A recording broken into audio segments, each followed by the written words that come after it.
gonna do all the clipper work, and then I'll do all the trimmer work, and then do all the scissor work. First thing I'm gonna do is take this 4, and I'm gonna use my JRL clippers, put it on there, and I'm just gonna debulk right now. Just trying to get this hair out of the way so when we start creating our guidelines in the next step, it's gonna be easier to see.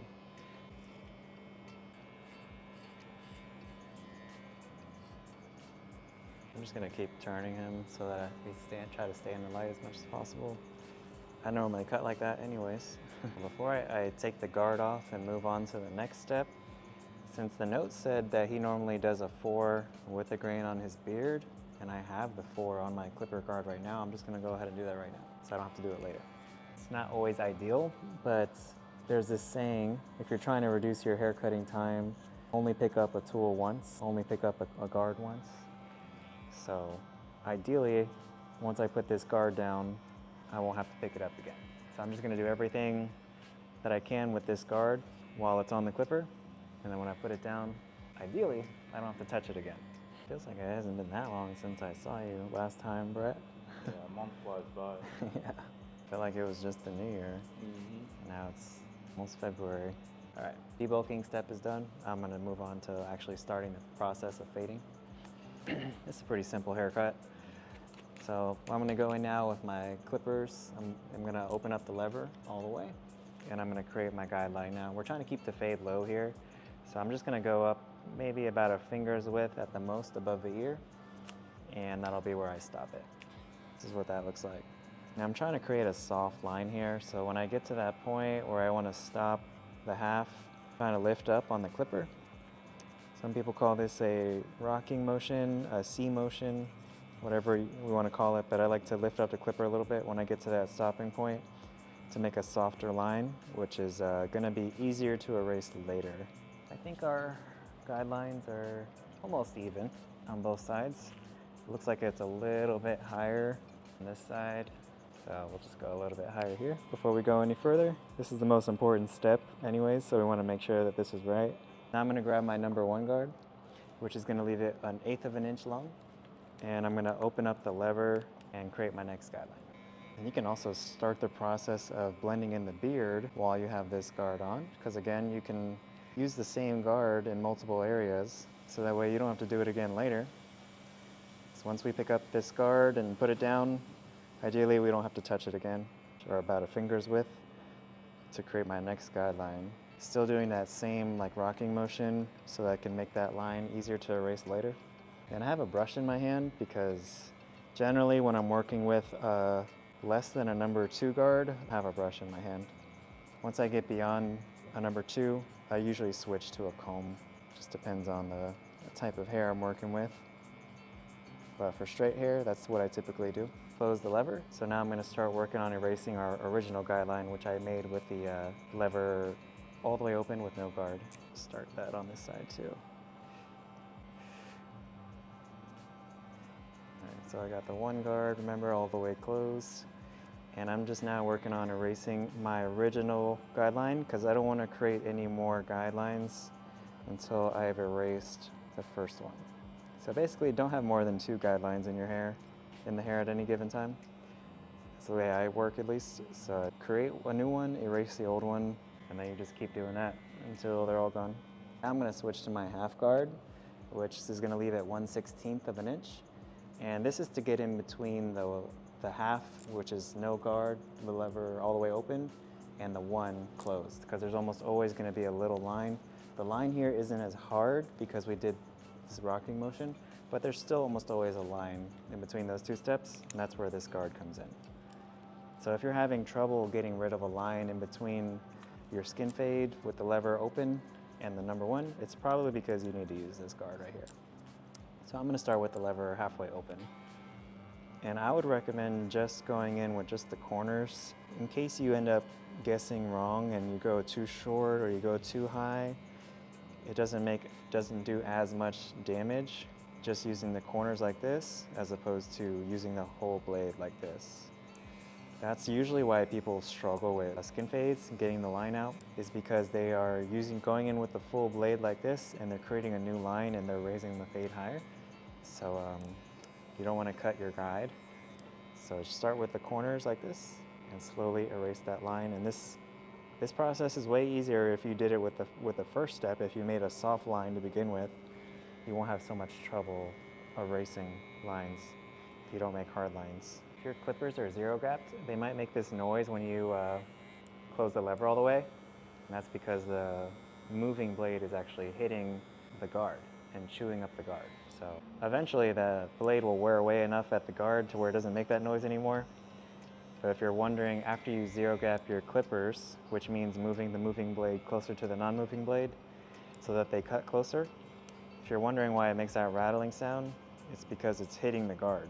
And eventually it won't do that anymore, but it has that moving blade has to chew through the guard enough to wear away enough material so it doesn't make that rattling noise anymore.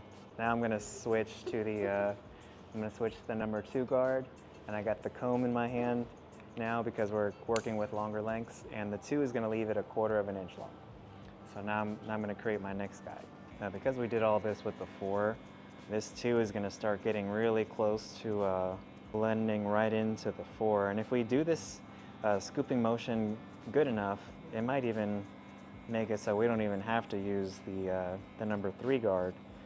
Sometimes if you're good enough at this scooping motion as a barber, you may even be able to skip guards. So you can go from like a 2 to a 4 to a 6 without even using the guards that go in between if you're doing this motion well enough.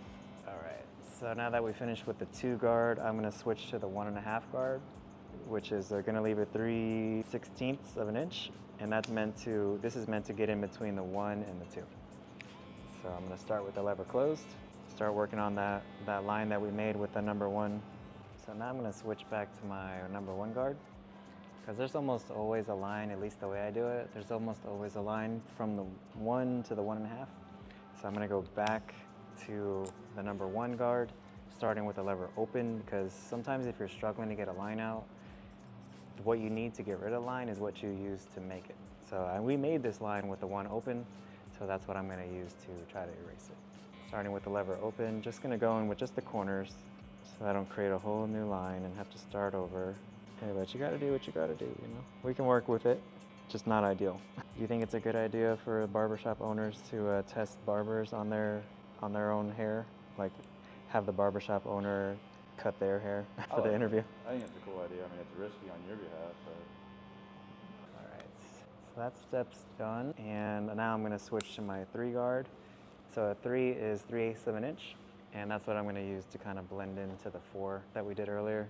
Getting pretty close, getting pretty close to being done with the sides. Definitely got more work to do, but sometimes you can really smooth out a fade or a taper by just doing the same exact steps, but in reverse order. That's typically what I do and what I've been doing for the last few minutes. So if I started with a 1/2 and ended here with a 5, if I wanted to smooth out the blend a little bit more, I could just start doing the same steps but in reverse order. So then I would take, once I'm done with this 1/2, I would take the 4, go underneath it, then go in with the 3, and then the 2, and then the 1.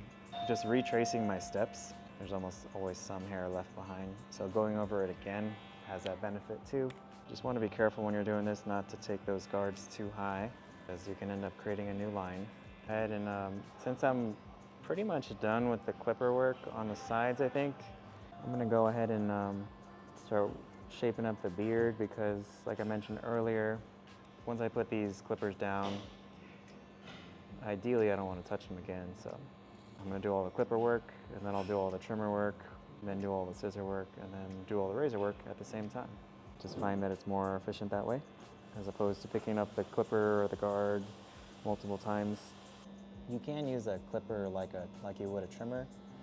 It's not as precise as a trimmer would be, and you have to be careful pushing it on the skin, especially if your clippers are zero gap, because they can really irritate the skin. So one thing you can do is open up that lever a little bit more before you start tapping it on the skin. That doesn't irritate their skin. But this is just like a rough draft. We're definitely gonna have to go over it with the trimmers to make that line nice and sharp. Last clipper work that I'm gonna do is probably just gonna be tapering his neckline, and then we're gonna get into the trimmer work. So here's how we taper a neckline. So I'm gonna start with a 1/2, which is the lever all the way open, no guard. And that's gonna blend right into his half right here, which was what we started with. So, and then we're gonna go down one notch, go one step below what we just did.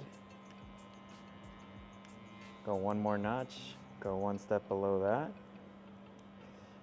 And that line at the bottom should just start getting lighter and lighter with each pass. Go one more notch.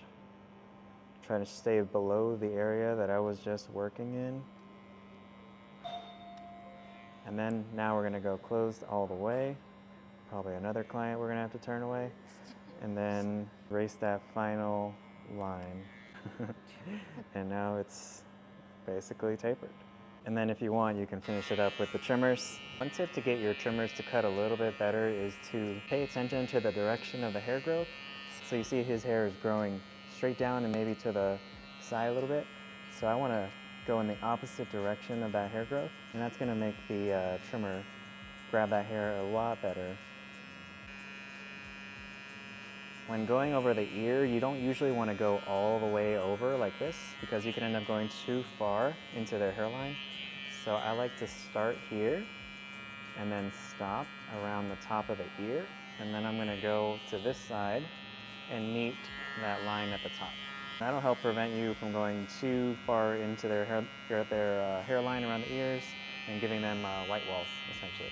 All right, so now I'm going to work on the beard.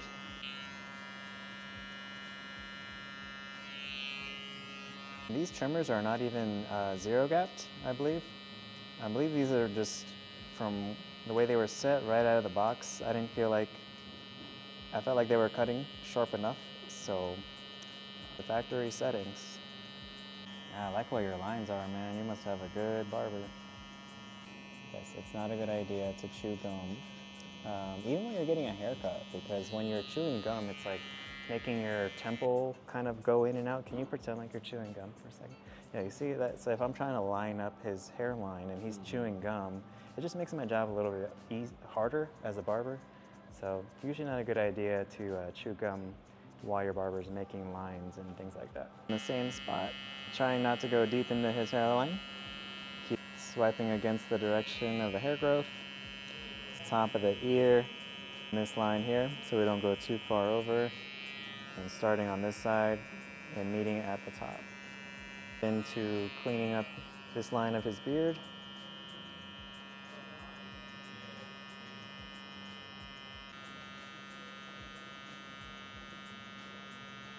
And notice that I'm almost always, whenever I use a trimmer, I try to stabilize it somehow.